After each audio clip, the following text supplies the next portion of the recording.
Pendant ce temps, à Béni, on continue à enregistrer des drames. Un tenancier d'une pharmacie a été abattu hier dans la nuit au quartier Bizeto et au quartier voisin Mabungu. On évoque l'enlèvement d'un élève de 3e primaire. Correspondance avec Fiston Mahamba.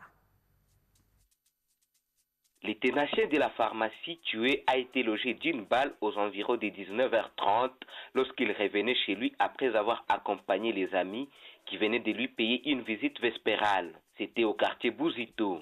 La victime laisse une veuve et 4 enfants. Dans le quartier voisin de Mabungo, une fille élève de 3e année secondaire a été enlevée. Dans les mêmes circonstances, les éléments du M23 estimés à une trentaine ont opéré un pillage systématique des porte-à-porte.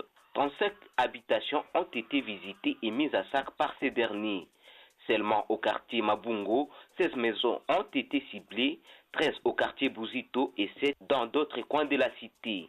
Selon nos sources, les éléments du M23, auteurs de ces exactions, déclaraient agir ainsi pour venger leurs 2 policiers abattus un jour avant par les FDLR venus libérer leur père en détention à Rutshuru Centre. Aussi, ajoute-t-elle, les M23 disent corriger les habitats de Kiwanja qui avaient jubilé lors de l'entrée des FRDC dans cette cité à l'occasion du retrait éphémère du M23.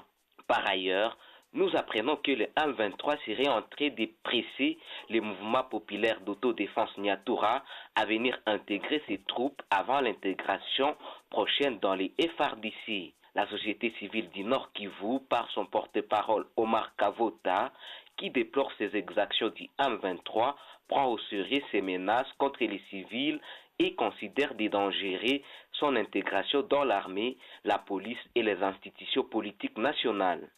Depuis Béni, Fiston Mahamba, P1